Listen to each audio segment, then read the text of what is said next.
Hello everyone, welcome back to my channel the law seekers. आशा करता हूँ आप सभी स्वस्थ होंगे, मस्त होंगे, तो अपनी पढ़ाई में जुटे होंगे। पिछले वीडियो में हमने बात करी थी ट्रांसफ़र प्रॉपर्टी एक्ट की ब्रीफ हिस्ट्री के बारे में और सेक्शन 1 से लेकर सेक्शन 4 के बारे में। आज की वीडियो में हम बात करेंगे सेक्शन 5 से लेकर सेक्शन 9 के बारे में। लेकिन उससे पहले जो लोग मेरे चैनल से अभी जुड़े हैं तो उनका स्वागत करता हूँ और अपना ब्रीफ इंट्रोडक्शन देता हूँ। Hello, my name is Kalpit Sharma. I am an advocate practicing at District Court Tonk, Rajasthan. I have done my LLB from MIT University, Rajasthan. चलिए शुरू करते हैं।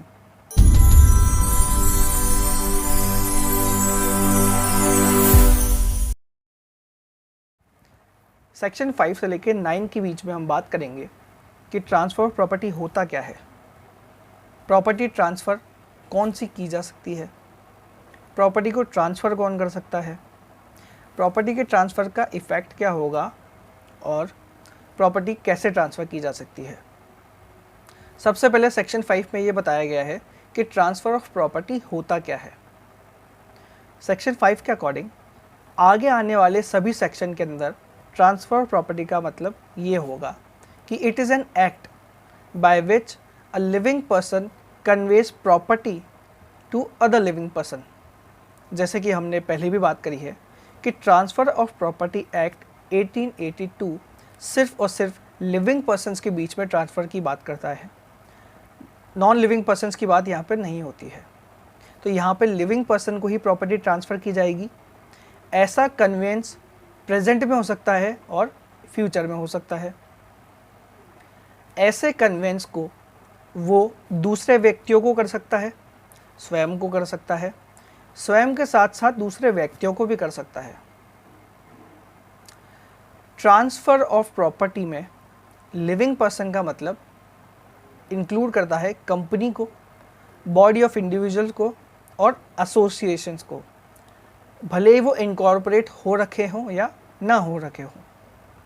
लेकिन सेक्शन 5 में ये भी लिखा है कि ऐसे लॉज जो कि कंपनी, बॉडी ऑफ इंडिविजुअल और एसोसिएशंस को प्रॉपर्टी ट्रांसफ़र से डील करते हैं, इस समय में जब ट्रांसफ़र प्रॉपर्टी एक्ट लाया गया, उन लॉज के ऊपर ट्रांसफ़र ऑफ प्रॉपर्टी एक्ट के अंदर लिखी हुई बातों का फ़र्क नहीं पड़ेगा। सेक्शन 6 बात करता है what may be transferred. Heading से यही पता लग रहा है कि कौन सी प्रॉपर्टी ट्रांसफ़र की जा सकती है, इसके बारे में बात की जाएगी। मगर सेक्शन 6 में सिर्फ एक जनरल बात लिखी गई है कि any property can be transferred, but इसमें आगे ये लिखा है एक्सेप्ट दी फॉलोइंग्स। मतलब सेक्शन 6 एक नेगेटिव सेंस का सेक्शन है जिसमें नेगेटिवली ये बताया गया है कि कौन सी प्रॉपर्टी ट्रांसफ़र नहीं की जा सकती। इसमें सबसे पहले आता है स्पेस सक्सेसियोनिस। इसका मतलब है उत्तराधिकार का चांस। आपके पास ये चांस है कि आप एक प्रॉपर्टी को सक्सीड करेंगे, आप उस आदमी के हेयर हैं, आपको प्रॉपर्टी इन फ्यूचर मिल सकती है। ये मिल सकने का जो राइट है ये आप ट्रांसफ़र नहीं कर सकते। या फिर आप किसी के रिलेटिव हैं और उस किन के द्वारा आपको प्रॉपर्टी फ्यूचर में मिल सकती है, ये भी एक सिर्फ चांस है, ज़रूरी नहीं आपको मिले, तो इस चांस को आप ट्रांसफ़र नहीं कर सकते। Second, a मियर right of re entry. Property में री एंट्री का राइट आप ट्रांसफ़र नहीं कर सकते, लेकिन इसका एक एक्सेप्शन दिया है कि सिर्फ ओनर को ये राइट ट्रांसफ़र किया जा सकता है। थर्ड बात की जाती है ईजमेंट। ईजमेंट हम जानते हैं कि एक ऐसा राइट है जो प्रॉपर्टी से जुड़ा हुआ है, तो उसको प्रॉपर्टी से अलग नहीं किया जा सकता।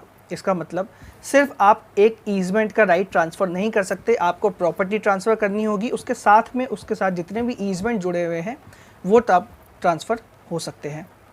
फिर बात आती है ऐसा इंटरेस्ट जो प्रॉपर्टी के साथ ही जुड़ा हुआ है, प्रॉपर्टी के साथ रिस्ट्रिक्टेड है उसके एन्जॉयमेंट से, उसको अलग करके ट्रांसफ़र नहीं किया जा सकता।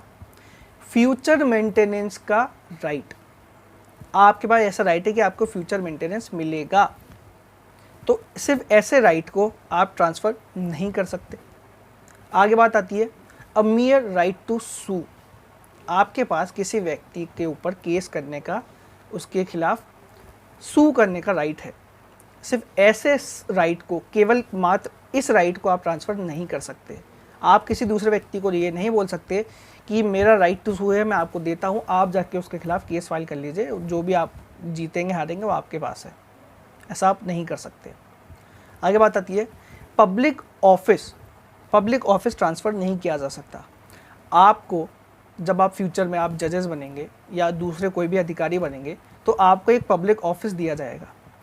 वो ऑफिस आपका प्रॉपर्टी नहीं बन जाता है, आप उसके मालिक नहीं बन जाते, आप उसको ट्रांसफ़र नहीं कर सकते। आपको कुछ समय के लिए उस ऑफिस को अपने पास रखने का, उस ऑफिस में अपनी सेवा प्रदान करने का मौका दिया गया है।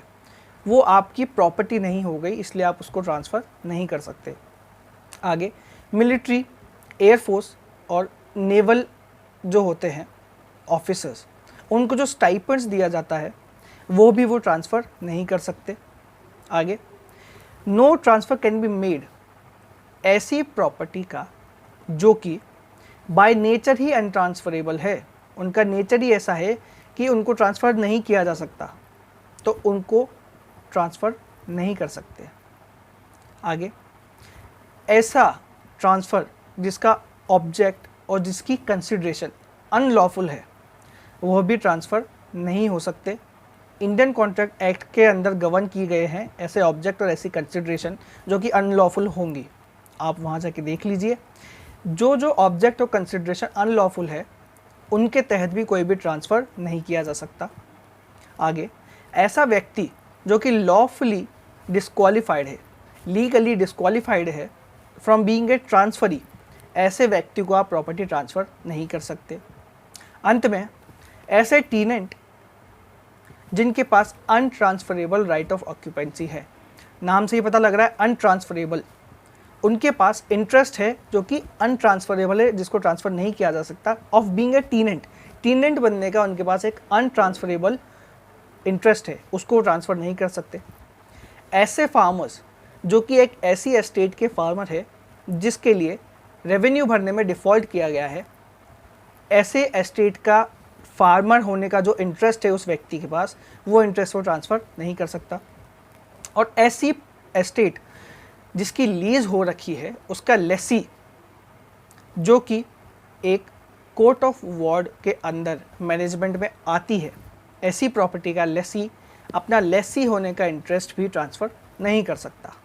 तो सेक्शन 6 के अंदर हमने जनरल ये पढ़ा कि किसी भी प्रॉपर्टी को ट्रांसफ़र किया जा सकता है नीचे लिखी हुई प्रॉपर्टी को छोड़ के। अब बात करते हैं सेक्शन 7 की। सेक्शन 7 के अंदर बताया है कि कौन प्रॉपर्टी ट्रांसफ़र कर सकता है। ऐसा व्यक्ति जो कि इंडियन कॉन्ट्रैक्ट एक्ट के तहत कॉन्ट्रैक्ट करने के लिए सक्षम है, और ऐसा व्यक्ति जो उस प्रॉपर्टी का ट्रांसफ़र करने का एंटाइटलमेंट रखता है, मतलब वो उसका ओनर है या फिर उसको एंटाइटलमेंट दिया हुआ है ट्रांसफ़र करने का, वो उस प्रॉपर्टी को ट्रांसफ़र कर सकता है। ऐसी प्रॉपर्टी भी ट्रांसफ़र की जा सकती है जिसके आप मालिक तो नहीं हैं, लेकिन आपको हक दे दिया गया है कि आप उस प्रॉपर्टी को ट्रांसफ़र कर दीजिए। ट्रांसफ़रर प्रॉपर्टी को ट्रांसफ़र कर सकता है जो कि लॉ के द्वारा, उसको उस समय लॉ के द्वारा वो प्रॉपर्टी ट्रांसफ़र करने के लिए ऑथराइज्ड है। जितने एक्सटेंट तक, जिस नेचर में उस प्रॉपर्टी को ट्रांसफ़र करने के लिए वो ऑथराइज्ड है, उस नेचर में और उस एक्सटेंट तक वो उस प्रॉपर्टी को ट्रांसफ़र कर सकता है। अब बात करेंगे सेक्शन 8 की। सेक्शन 8 के अंदर हमें ये बताया गया है कि ट्रांसफ़र का इफ़ेक्ट क्या होता है। जैसा कि हम जानते हैं कि ट्रांसफ़र कंडीशनल भी हो सकता है और अनकंडीशनल भी हो सकता है। सेक्शन 8 में बताया है कि जहाँ पर ट्रांसफ़र अनकंडीशनल है, वहाँ पर उस प्रॉपर्टी के साथ में जितने भी लीगल इंसिडेंट्स हैं, जितना भी इंटरेस्ट है, जितने भी राइट्स हैं, वो सब कुछ ट्रांसफ़र हो जाएंगे अगर उस प्रॉपर्टी को एब्सोल्युटली और अनकंडीशनली ट्रांसफ़र कर दिया है। जिसके अंदर आते हैं ईजमेंट। अगर किसी प्रॉपर्टी के साथ में ईजमेंट जुड़ा है, राइट टू ईजमेंट जुड़ा है, तो वो भी उसके साथ ट्रांसफ़र हो जाएंगे। कोई लैंड है, उसके ऊपर कोई मशीनरी अटैच्ड है, तो उस मशीनरी के साथ में जितने भी मूवेबल पार्ट होंगे वो भी ट्रांसफ़र हो जाएंगे। लैंड के साथ जो राइट ऑफ रेंट वगैरह जुड़े हुए हैं वो सब भी ट्रांसफ़र हो जाएंगे।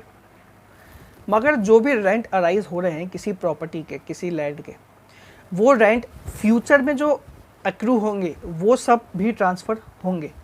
ट्रांसफ़र से पहले के जितना रेंट बकाया है वो नहीं होगा, ट्रांसफ़र के बाद जितना भी रेंट होगा एक्रू वो सब ट्रांसफ़र होगा।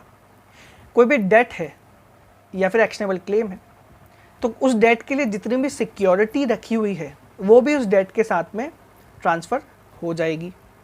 फिर कोई अगर आपने मनी ट्रांसफ़र की है तो उस मनी के लिए अगर कोई इंटरेस्ट अक्रू हो रहा है तो वह भी उसके साथ में ट्रांसफ़र हो जाएगा। अब बात करते हैं सेक्शन 9 की। सेक्शन 9 का हेडिंग बोलता है ओरल ट्रांसफ़र।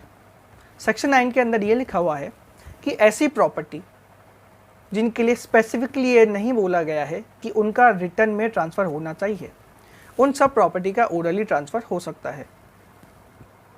अब आप पूछेंगे रिटर्न ट्रांसफ़र कौन कौन सी प्रॉपर्टी का हो सकता है, कहीं और जाने की ज़रूरत नहीं है, मैं ही बता देता हूँ। ऐसी प्रॉपर्टी जिनका ट्रांसफ़र रिटर्न हो सकता है वो ऐसी प्रॉपर्टी है जिनका रजिस्ट्रेशन कराना ज़रूरी है। एग्जाम्पल देता हूँ, टेंजिबल प्रॉपर्टी 100 रुपये या उससे ज़्यादा की वैल्यू की अगर कोई टेंजिबल प्रॉपर्टी है तो उसका ट्रांसफ़र सिर्फ और सिर्फ रिटर्न में हो सकता है। आगे रिवर्जन या कोई भी दूसरी इंटेंजिबल प्रॉपर्टी किसी भी वैल्यू की हो सकती है, उनका ट्रांसफ़र हमेशा रिटर्न में होगा। सिंपल मॉर्गेज किसी भी वैल्यू का हमेशा रिटर्न होगा। आगे जितने भी बाकी के मॉर्गेज हैं उनकी वैल्यू अगर 100 रुपीज़ से ज़्यादा है, उन एस्टेट की उस प्रॉपर्टी की वैल्यू अगर 100 रुपीज़ से ज़्यादा है तो उसका ट्रांसफ़र हमेशा रिटर्न में होगा। आगे लीज़ हमेशा राइटिंग में ही होगी। फिर एक्सचेंज, किसी भी प्रॉपर्टी जिसकी वैल्यू 100 रुपीज़ से ज़्यादा है उसका एक्सचेंज भी सिर्फ और सिर्फ रिटर्न ही हो सकता है।